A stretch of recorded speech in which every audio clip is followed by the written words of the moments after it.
Hello everyone. So here we are back with another video from our political chapter of federalism. So अभी तक हम लोगों ने basic structure जो था फेडरलिज्म का और इसके जो बेसिक बोलते हैं ना कॉन्सेप्ट्स जो थे हम लोग अब समझ चुके थे कि एक्चुअली फेडरलिज्म होता क्या और इसके क्या क्या फीचर्स होते हैं. ठीक है. फिर उसके बाद में हम लोगों ने चारों लिस्ट कंपेयर कर ली थी हमारी प्रीवियस क्लास के अंदर about union list, state list, concurrent list and residuary list, जिसे हम लोग शेड्यूल्स के अंदर भी डिस्कस कर चुके थे. ओके.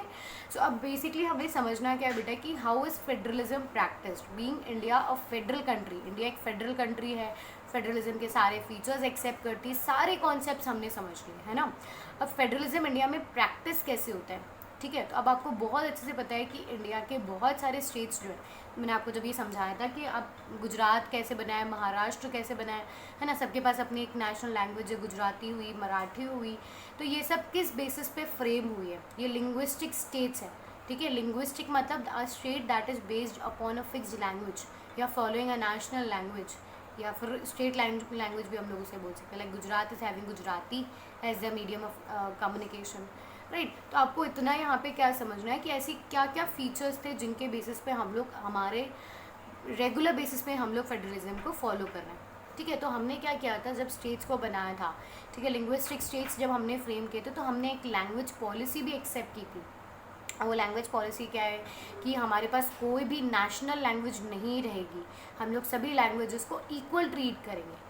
ठीक है. और अब प्रॉब्लम क्या होती है कि अब इंडिया में जो मैक्सिमम पॉपुलेशन है उसमें से सबसे ज़्यादा लोग जो है वो 40% ऑफ द पॉपुलेशन जो है वो हिंदी बोला करते हैं, है ना. That is why Hindi was accepted as a medium of communication. अगर हमें ऑफिशियल कोई काम करना है सेंट्रल लेवल पे तो हम उसमें किस बेसिस पे काम करेंगे, हिंदी के बेसिस पे काम करेंगे. ओके. और बाकी सारी with Hindi other 21 languages are accepted in the constitution in the form of scheduled languages. Pay attention to what I am saying. Hindi with other 21 languages, मतलब अगर मैं टोटल बात करूँ तो टोटल कॉन्स्टिट्यूशन में केवल 22 लैंग्वेजेस को रिकॉग्नाइज किया गया है. पर उसमें से अगर हम हिंदी को हटा देते हैं तो केवल 21 लैंग्वेजेस ऐसी होती है जो कॉन्स्टिट्यूशन ने शेड्यूल लैंग्वेजेस में एक्सेप्ट किया है. ओके. अब शेड्यूल लैंग्वेजेस में एक्सेप्ट किया है मतलब क्या होता है कि अगर मानो सेंट्रल गवर्नमेंट का आपको कोई भी एग्ज़ाम देना है तो आप उसे किसी भी 22 लैंग्वेजेस में दे सकते हो. जैसे फॉर एग्जांपल इफ़ आई से कि ठीक है मेरा मराठी बहुत अच्छा है या मेरा गुजराती बहुत अच्छा है ना, तो मैं क्या कर सकती हूँ, मैं जब गवर्नमेंट को बोल सकती हूँ कि मुझे हिंदी और इंग्लिश में पेपर नहीं देना, मुझे गुजराती मोड में पेपर देना है. ठीक है. But that should be eight government level. ऐसा नहीं हो सकता कि मैं कल को महाराष्ट्र चली जाऊँ और वहाँ पे बोलूँ कि नहीं भाई मैं तो बंगाली के अंदर पेपर दूंगी. तो वो नहीं हो सकता. वो स्टेट लेवल पे नहीं, सेंट्रल गवर्नमेंट लेवल पे किया जा सकता है. Okay. States have identified their own official languages and English. अब प्रॉब्लम क्या आ रही थी बेटा, अब सी भारत, अब आप ये स्टार्टिंग में जब बात हो रही थी तो बोला जा रहा था कि यार हिंदी जो है that has been always a mother tongue बोला जाता है ना, तो लैंग्वेज को हमेशा रिगार्ड किया गया था. बट अब प्रॉब्लम क्या है कि जितने भी ईस्टर्न एंड सदर्न स्टेट्स थे उन्होंने अपोज कर दिया था कि यार हमें नहीं आती है हिंदी और हम नहीं चाहते हैं मतलब एक कि हिंदी को हम एक्सेप्ट करें. तो उस वक्त में उनके फोर्स में आने के बाद में इंग्लिश को एक्सेप्ट किया गया. मतलब ये काफ़ी कॉन्ट्रोवर्शियल रहा है अगर आप देखोगे. तो स्टार्टिंग में इंग्लिश को एक्सेप्ट किया गया था as a medium of communication. ठीक है. पर उसके बाद में जब लोग बोल दिया था कि क्यों हम ब्रिटिशर्स चले गए, हमारी इंग्लिश तो लैंग्वेज भी नहीं, नेटिव लैंग्वेज, हम इसे क्यों फॉलो करें. ठीक है. तो उस टाइम पे फिर बात आई थी चलो हिंदी को हम लोग एज एन ऑफिशियल लैंग्वेज बना देते हैं. पर उस टाइम पे भी फिर क्या ना इसके लिए बहुत सारा ऑब्जेक्शन किया गया कि जो ईस्टर्न और सदर्न स्टेट्स थे कि नहीं हमें तो नहीं एक्सेप्ट करनी है हिंदी. ठीक है. पर फिर उस बेसिस पे क्या गया था, इंग्लिश को वापस से ठीक है री एक्सेप्ट किया गया था as a medium of communication and interstate affairs. तो आज अगर कोई भी मैटर ऑफ कम्युनिकेशन होता है तो या वो हिंदी में किया जाता है या तो फिर वो इंग्लिश में किया जाता है. ओके.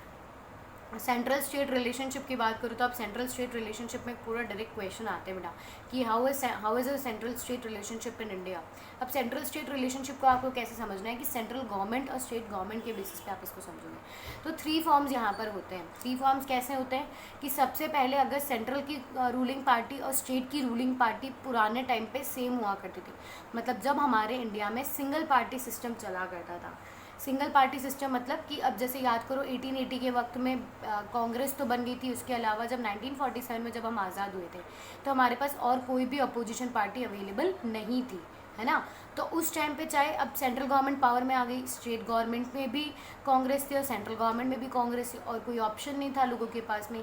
तो ये एक ऐसी सिचुएशन बन गई थी बेटा जहाँ पे सेंट्रल गवर्नमेंट अपनी पावर्स का ऑटोनॉमसली यूज़ किए जा रही थी, ठीक है। और वो जो ये छोटे स्टेट्स थे उनको अपने इंडिपेंडेंटली उनको काम करने या रूल करने नहीं दे रही थी, इन फेडरल यूनिट्स को काम करने नहीं दे रही थी। तो यहाँ तक आपको समझ आता है कि जब सेंट्रल और स्टेट में पॉलिटिकल पार्टी सेम होती है तो सेंट्रल अपनी पावर्स का मिसयूज़ करता है, ठीक है। अब जैसे आप बोलोगे कि मैम अभी तो ऐसा है, तो अभी सेंट्रल में बीजेपी और गुजरात में बीजेपी, तो क्या गुजरात में बीजेपी अपना रूल प्रॉपरली नहीं इनिशिएट कर सकती? तो ऐसा नहीं है बेटा, अब इसको समझो उस टाइम पे जहाँ कोई भी मल्टी पार्टी सिस्टम वगैरह नहीं हुआ करता था, केवल एक सिंगल पार्टी होती थी, ठीक है। तो उस टाइम पे क्या होता था कि अब जैसे बहुत अच्छे से मानो इसका मतलब समझो प्रॉपरली कि मैं और मेरे फादर हम लोग कहीं घूमने जा रहे हैं, ओके, या हम लोग कहीं ट्रिप का प्लान करते हैं। तो अब पापा ने जो बोला है वो मुझे अगर चाहे पसंद हो या नहीं हो, मुझे एक बार के लिए तो वो एक्सेप्ट करना पड़ेगा ना। तो बस वही चीज़ हो गई है कि सेंट्रल गवर्नमेंट जैसे हमारे इंडिया में बहुत पावरफुल होती है, तो वो अगर स्टेट उसकी बात नहीं मानता है तो सेंट्रल अपनी पावर्स का मिसयूज़ कर सकती थी और स्टेट गवर्नमेंट को इंडिपेंडेंटली काम करने नहीं देती थी। फिर एरा आया जहाँ बाई पार्टी सिस्टम स्टार्ट हुआ, जब बीजेपी या फिर एक आधी पार्टी और एक्स्ट्रा डेवलप हो गई थी। तो उस टाइम पे क्या हुआ था कि सेंट्रल में और स्टेट में अगर रूलिंग पार्टी चेंज होती थी, जैसे मानो कि अभी राजस्थान का एग्जांपल लेते हैं हम लोग, है ना।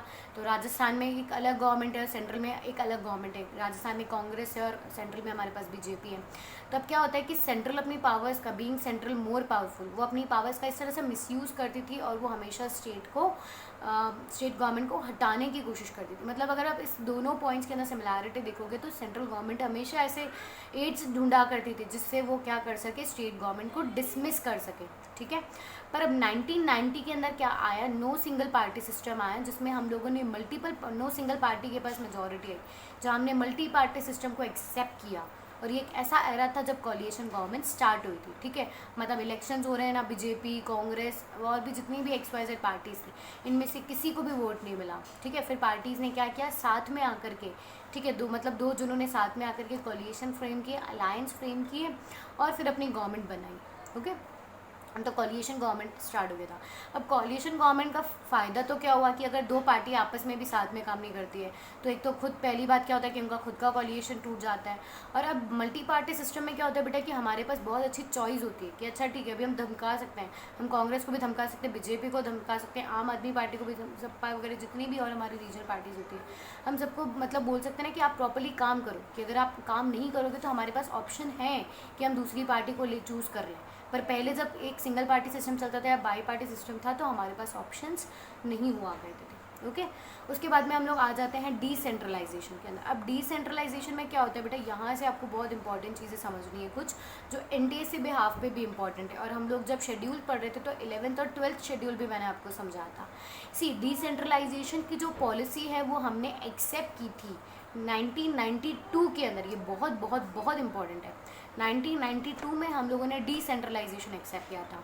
अब बेसिकली जब इंडियन कॉन्स्टिट्यूशन बना था तो हम लोगों ने केवल सेंट्रल गवर्नमेंट और स्टेट गवर्नमेंट बनाई थी। अब उसके बाद में लोकल गवर्नमेंट बन थी तो सही, ठीक है, पंचायत वगैरह तो पहले भी थी, पर उसके बाद में बोलते ना कि इसको एक ऑफिशियल टैग देना कि हाँ हमारे पास एक थर्ड लेवल ऑफ गवर्नमेंट है और हम उसके साथ पावर शेयर कर रहे हैं, वो ऑफिशियल मैनर में, सिस्टमैटिक मैनर में 1992 में आया, जहाँ पे लोकल सेल्फ गवर्नमेंट डेवलप की गई, ठीक है। तो 1992 में कुछ ऐसे रूल्स बनाए गए थे। उसके अंदर क्या था कि रेगुलर इलेक्शंस होंगे, इलेक्शंस भी कौन करवाएगा, स्टेट इलेक्शन कमीशन बनाया जाएगा इलेक्शन, जैसे सेंट्रल के लिए होता है ना उसी तरीके से स्टेट के लिए भी बनाया जाएगा। उसके बाद में यहाँ पर रिजर्वेशन दिया जाएगा विमेंस को, STs, SCs एंड OBC। अब आपको ये समझना है कि जो ST, SC, OBC जो कम्युनिटी है उनको रिजर्वेशन तो सेंट्रल गवर्नमेंट के अंदर भी मिलता है, पर विमेंस को जो रिजर्वेशन है वो केवल और केवल स्टेट गवर्नमेंट या फिर लोकल गवर्नमेंट में मिलता है। स्टेट गवर्नमेंट भी नहीं बोल सकते हम लोग, इसके लिए लोकल गवर्नमेंट बोलेंगे, ओके। कि विमेंस को रिजर्वेशन कहाँ पर मिला जाता है, लोकल सेल्फ गवर्नमेंट के अंदर। तो यहाँ पर स्टेट इलेक्शन कमीशन इलेक्शंस करवाती है, जो एक ऑटोनॉमस और इंडिपेंडेंट बॉडी होती है। इसका मतलब क्या होता है बेटा कि एक बार अगर आपने स्टेट इलेक्शन कमिश्नर को या फिर जो चीफ इलेक्शन कमिश्नर होता है सेंट्रल लेवल पे भी, अगर हम इन इलेक्शन कमिश्नर को अपॉइंट कर देते हैं उसके बाद में तो ये इनको निकालना प्रेसिडेंट के हाथ में भी नहीं होता है। और ये इतने पावरफुल होते हैं इलेक्शंस के वक्त में तो कि इवन ये प्रेसिडेंट और प्राइम मिनिस्टर्स को ऑर्डर दे सकते हैं केवल उस इलेक्शन के वक्त में, ठीक है। और इसके बाद में हम नेक्स्ट इंपॉर्टेंट चीज़ आया था कि एक स्टेट गवर्नमेंट को अपनी पावर्स और रेवेन्यूज़ जो है वो कहाँ शेयर करना पड़ेगा, लोकल गवर्नमेंट के साथ भी शेयर करना पड़ेगा। अब मैंने आपको 73rd और 74th अमेंडमेंट वाली कौन सी बीमारी है ना, तो वो क्या है कि अब 2 टायर एक्सेप्ट किए गए थे, ठीक है। एक सेंट्रल गवर्नमेंट, अब जैसे आप मानो कि सेंट्रल गवर्नमेंट है, फिर स्टेट गवर्नमेंट है, अब स्टेट से हम लोकल लेवल पे जा रहे हैं, तो अब लोकल में हम जाएंगे तो हम देखते हैं कि बहुत जगह सिटीज़ हैं, बहुत जगह टाउन्स हैं और बहुत जगह विलेजेस हैं। तो विलेजेस के लिए 11th शेड्यूल बनाया गया था, that is 73rd constitutional amendment, और सिटीज़ के लिए और टाउन्स के लिए बनाया गया था 74th अमेंडमेंट। ओके, तो यहाँ पे ये सारी चीज़ें आपको समझ रही थी। तो अभी आप केवल फोकस किस पे करने वाले हो, अपनी एनसीईआरटी बुक्स को बहुत थरो रिवाइज करने वाले हो, ठीक है, जहाँ आपको फेडरलिज्म क्या होता है, उसके फीचर्स क्या होते हैं, टाइप्स क्या होते हैं, ये तीनों लिस्ट जो हम लोगों ने पढ़ी थी, ये सभी चीज़ें आपको वहाँ पर गिवन है। ओके, जो पेपर है, जो नियरली आपका 15 का जो पेपर होने वाला है, that is all constituted from your NCERT books, so be thorough with your NCERT books. Okay, and I always tell you कि जो एनसीईआरटी बुक्स होती है हमारी सोशल के लिए, तो वो as a form of holy books होता है, ठीक है, तो इतना उन पे हमेशा ध्यान दिया करो। So that's it for today, thank you.